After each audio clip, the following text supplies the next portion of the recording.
Coming up next on Locked On Devils, the Devils play their best home game of the weekend, and yet hockey is a cruel sport. They fall for the first time at the Rock this year, and all I could think leaving the arena was fish sticks. Cue the intro.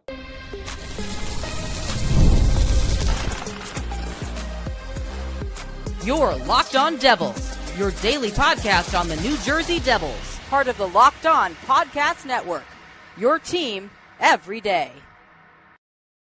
Hello, I'm Zach Berman. Welcome to Locked On Devils. It's part of the Locked On Podcast Network, now the #1 sports podcast network in the world. Today's episode is brought to you by the lovely folks at FanDuel. Download the FanDuel app now by visiting FanDuel.com and win $300 in bonus bets if your first $5 bet wins. It is chilly in the New York City metropolitan area. It is cold. There were some snow flurries this morning. I left the Rock last night and it felt like I had walked into a walk-in freezer. It was chilly out, but unfortunately, with the cold comes the cold, hard reality that the New Jersey Devils are no longer perfect at home this season after falling in overtime 3-2 to the New York Islanders. Now, the result is frustrating, but the process, not so much. Naturally, the Devils play their best game of the entire homestand. I thought they played okay against Montreal, got bailed out by a late goal at the end to tie, and then won it in overtime. I thought they played not very well against Pittsburgh. Jake Allen stands tall, holds the fort down, they win the shootout. And yesterday against an Islanders team that I think plays pretty disjointed, loosey-goosey hockey. They don't forecheck very hard. That's not to say they're not talented, and there's plenty to talk about on the Isles front talent-wise. Damn, Matthew Schaefer's really good. Like, really, really good. Lived up to the hype for sure. The Devils play their best game of the 3-game homestand, and they lose. And it's frustrating. The win-o-meter, deserve to win-o-meter, says otherwise. And that happens. That's hockey. You're 11-4-1. You have 23 points. You get 5 out of 6 points in the homestand, so nothing to scoff at there. And really, it just comes down to start, the goaltending yesterday made the difference. Ilya Sorokin saved 3.06. I don't know how you get the 0.06, but I'm not a computer. I don't understand what the exact algorithm says there. Saved 3.06 goals above expected yesterday. He just was absolutely phenomenal. Was only beaten twice. Once on the power play early in the game from Timo Meier on a shot left open in the slot, and then the other on a bomb from Shimon Nemec to tie the game with 4.6, I believe, seconds to go. That was arguably the best Devils moment of the year at home. Like, we've been here for overtime winners. We've been here for late goals to tie the game. That was sick. I think I'll get more into that in the exact play at 19:55 of the third. What a time for your first of the year. Whew. I'll circle back on the Nemec goal because it deserves a discussion all on its own. Other than those two shots, the Devils got 35 shots on net. Sorokin saves 33 of them. The Devils only commit one penalty the entire game, a really, really boneheaded interference penalty by Paul Cotter late in the game, with the game tied at 1 at 15:59 of the third period. And of course it was going to be former New Jersey Devil Kyle Palmieri who scores the go-ahead goal at 17:07 on the Islanders' only power play. It hit a body in front. Jacob Markstrom a tad out of position. And I thought that was it. Sorokin was playing out of his mind. Nemec then scores the tying goal. They get the extra point before Matt Barzal catches Jesper Bratt gassed and Luke Hughes out of position. Hughes had a bad night. We'll dive deeper into that later in the show. Barzal is found and just beats Jacob Markstrom on the rush. That's the game. So, not a bad showing. There's a lot of, if you're looking at the underlyings, a lot of encouraging stuff. If the Devils play like that most nights, they're going to win a lot of hockey games this year, and that is without 3 of their right-handed defensemen. Devils had 5.06 expected goals. The Islanders had 2.12. I'm not sure which goal Jacob Markstrom was expected to save, maybe the second, but it was a weird bounce. I don't know what you can. I thought he played fine. And there's a lot of Markstrom controversy after last night. He didn't play that. I thought he played okay. It is what it is. You're not going to go perfect at home. You have the pitchfork put in you for once. No pitchfork to put in the opponent. Sorry, Don LaGreca. Still love the call. It's a great call. Brennan Burke, the Islanders play-by-play guy, said put the pitchforks away after Barzal won the game, and that was an awesome call. Chef's kiss. Beautiful. That's what the sport is all about. Fun crowd last night. Fun to be a part of. Devils Islanders always gets a solid amount of opposing color in a lot of Islanders blue in the Rock, just as the same way it is at UBS. Their fans travel well to our building. Our fans travel well to their building. And a lot of fun banter with the Isles crew last night. So, yeah, fun game. And sometimes you don't always win the fun games. That is okay. Now, looking at the standings, the Devils still sitting pretty right now at 23 points, 11, 4, and 1. That is good for that's what I was going for. There you go. I got to roll your R's there a bit for a second. Point ahead of Montreal. Point ahead of Toronto. Not Toronto. Yeah, Toronto is down in the dumps right now. Point ahead of Montreal. Point ahead of Carolina. 2 points ahead of Pittsburgh. So the loser point could wind up being very important down the stretch, as they are still first in the East and tied for second with Anaheim for second best in the entire National Hockey League behind Colorado. How about that? One of the more surprising stats when you look at the standings is that Chicago Blackhawks are 8-5-3, good for 19 points and third in the Central. The Devils will see Chicago tomorrow night at the United Center. We'll preview that game tomorrow on the pod here on Locked On Devils. I know I just completely repeated myself there. That happens. You lose a game and the sky is falling. No, it's not. But to start, I thought, like I said, they played very well. I want to talk about some of the personnel groupings. I think we learned a lot of lessons last night that were good. There are players with chemistry that need to be kept together. And in some ways, I think the injuries have actually galvanized this group to the point where you're now seeing players being put with one another out of necessity instead of out of creativity. And yeah, Sheldon Keefe and Tom Fitzgerald are going to have some roster Tetris once the cavalry comes back. It could be as soon as this weekend or even tomorrow. We're still waiting on Connor Brown, who apparently will be back soon. I don't know how soon. My guess is Saturday in Washington, but you never know. Taylor Hall was day-to-day for 6 months.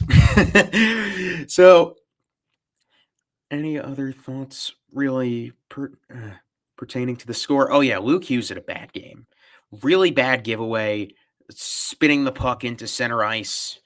That almost directly led to the first Islanders goal again. Bo Horvat, who I previewed as being the straw that stirs the drink for the New York Islanders. He scores last night. Hey, Matthew Schaefer, worth the price of admission, this kid. If you're a college football fan like I am, last year we heard it a billion times. Oh, did you know that Ryan Williams was only 17 years old? Did you know that he's now only 18 years old? Did you know that Matthew Schaefer was only born in 2007? He not only is just a physical freak, how many times last night would he be behind the Islanders net, and next thing you know, he's past the blue line? This kid is so fast, so offensively instinctive, wise beyond his years, plays the game like a 30-year-old vet, and he's got that Nick Lidstrom, Cale Makar element to his game. It's going to be a problem for the Devils for a long time, but such a likable human being as a player from what we've seen of him off the ice. And just, you Isles fans, you're so lucky to have him. Like, my God, Matthew Schaefer is awesome. But this show is not about him. This show is about the New Jersey Devils, and we will talk more about some of the personnel groupings that I loved from yesterday here on Locked On Devils.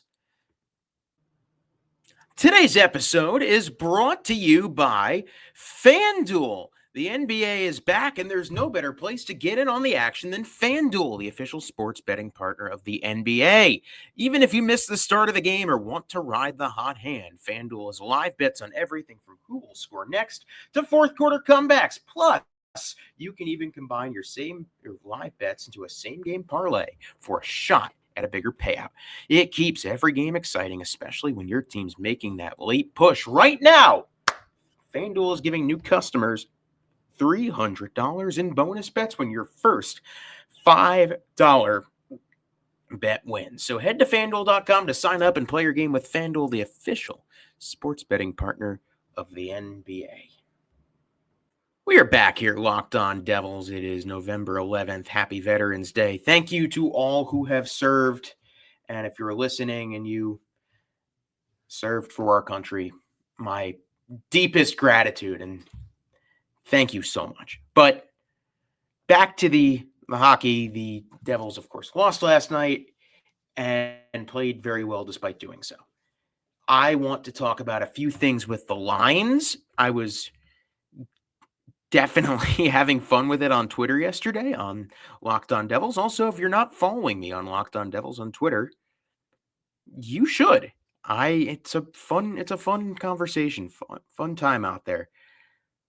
But last night, I saw a few things. Shimon Nemec had an amazing game, scored the tying goal that blew the roof off the joint, was unbelievably cool. Another moment where I don't think this team gets a point last year, even the year before. Like, that is one of those moments where you sit there and you say, this hockey team is different. They are different, and it is awesome. And he played so well yesterday with Jonas Siegenthaler. When everybody's healthy, which may or may not happen, given the way the injury gods have treated the New Jersey Devils over the years, Shimon Nemec and Jonas Siegenthaler have to stay together.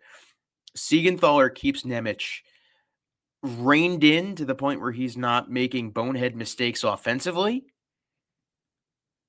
but also allows him to show what his best strengths are on the ice in terms of attacking, but he keeps him responsible in his defensive end as well, which is great. That is something that has to stick. Also, something I think has to stick. We saw Arseny Gritsyuk move up to line one with Jack Hughes and Jesper Bratt. I think Gritsyuk has to stay in the top six. Had another great game yesterday, but not with Jack. I would put Gritsyuk on Nico's line. I would have it be Gritsyuk, Hischier, Mercer. Or no.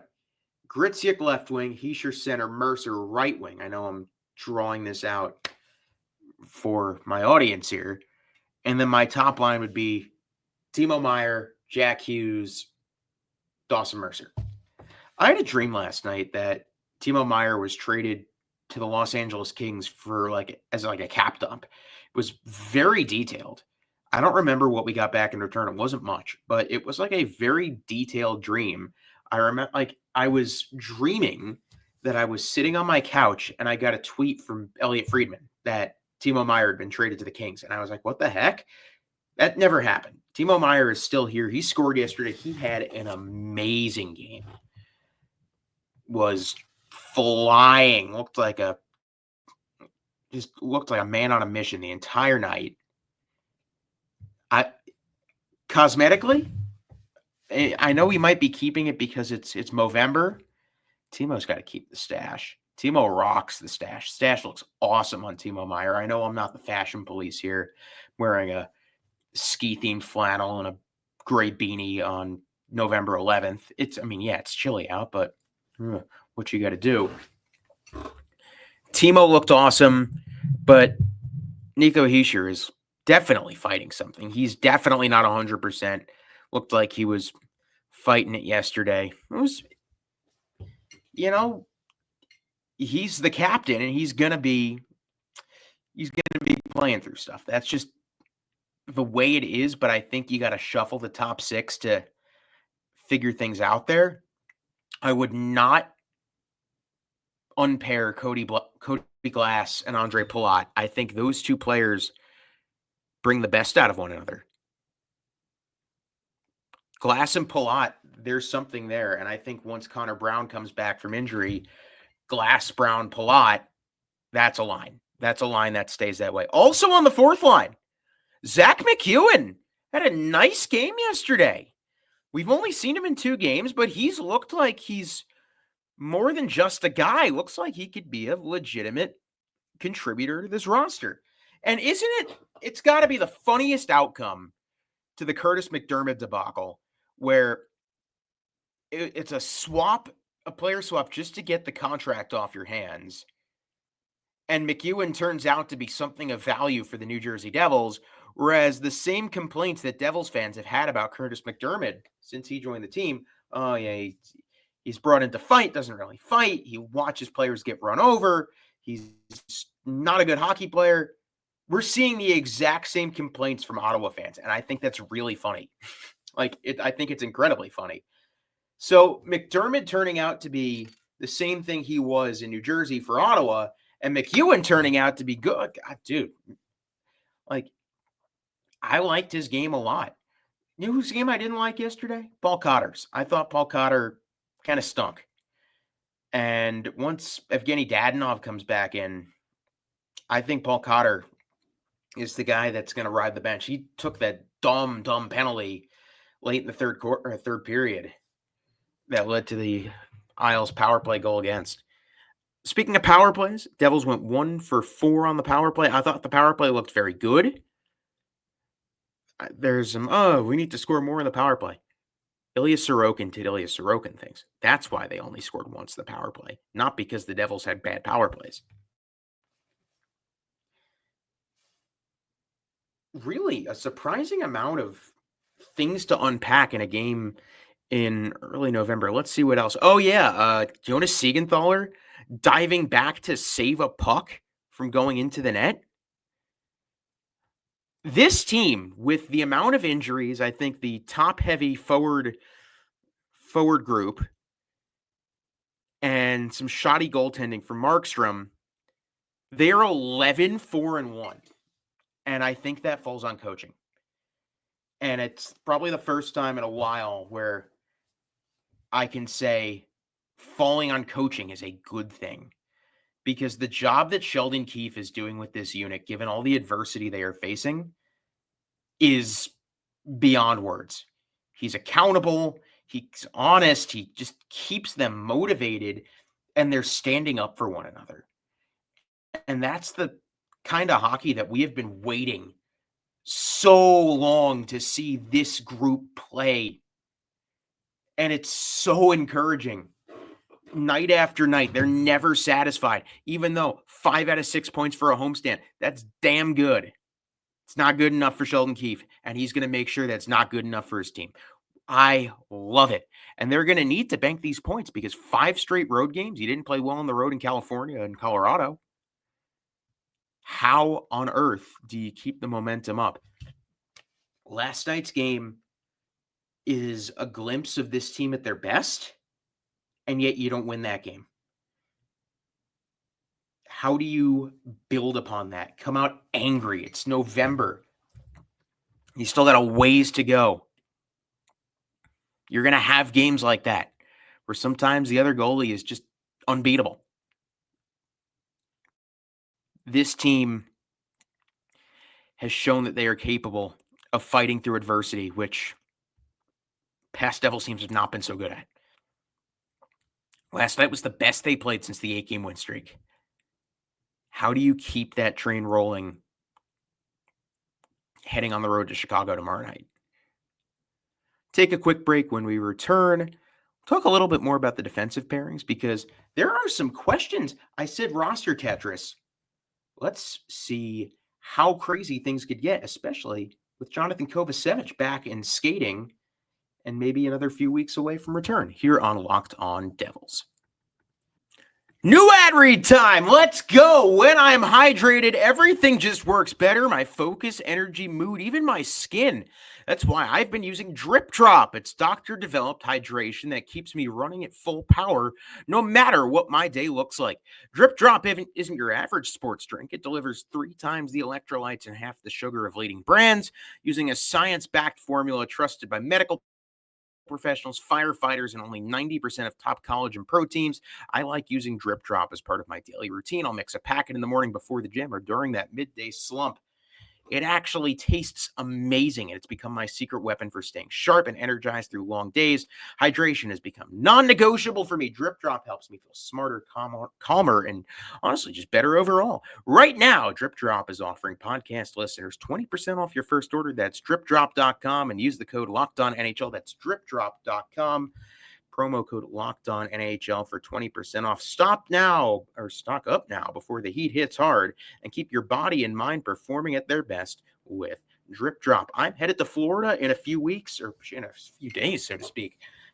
I'm going to need Drip Drop to beat that humidity. Yeah, I will be driving to Washington, D.C. for Saturday's game against the Capitals, and there are going to be plenty of guests joining Locked On Devils in the days and weeks and months to come, but I figured it was only right to announce that our first guest will be everybody's favorite host before me, Mr. Trey Matthews, who is currently with the Washington Capitals. So he will be on Saturday ahead of Devils Caps, currently in the midst of figuring that out right now. And then given everything that's going on with the FAA, if you don't know, well, I don't know how you guys would know this, but my dad lives in South Florida, in West Palm Beach. I will be covering the Florida swing for New Jersey Hockey Now and driving down I-95 from Washington to Tampa, covering Devils Lightning at what used to be Amalie Arena, and then crossing Alligator Alley to Sunrise to pay a visit to the reigning 2-time Stanley Cup champion Florida Panthers for Devils Cats on Thursday, November 20th. And then all my shows from then until early December are going to be based down in beautiful South Florida. So excited for perhaps a little scenery change. A lot of fun road trip shows to come. But right now, the Devils in a pretty good spot ahead of their 5-game road trip. Hopefully, they're going to get healthier. I think we're going to see at least Connor Brown and Dougie Hamilton both back during the course of this road trip. I wouldn't expect anybody else to come back. Dodonov maybe after Thanksgiving. I think we're still further away from seeing him than anybody would like. But for now, I think things are pretty good. Yeah, it's a loss. People are annoyed at people are annoyed at Jesper Bratt for dogging it, perhaps, on the overtime goal. I've rewatched the play a couple of times. I don't really think, sorry about the hat here. I don't think that he was dogging it as much as he was just gassed. And at the same time, he also set up the tying goal. So last night's a tough game for me to really point fingers at other than Luke Hughes and Paul Cotter. Those are the two that I'm like, yeah, you played a part, but I thought everybody else played very, very well. And it's really tough to complain when you're 11-4-1, given the spot that the team is in injury-wise. So, you know what? Onward and upward. We'll preview the Blackhawk game tomorrow morning. 9:30 Eastern puck drop. Going to be a late night for a game only a time zone away. But thanks for tuning in. Thanks for stopping by. You guys are the best fans on earth. This is Locked On Devils.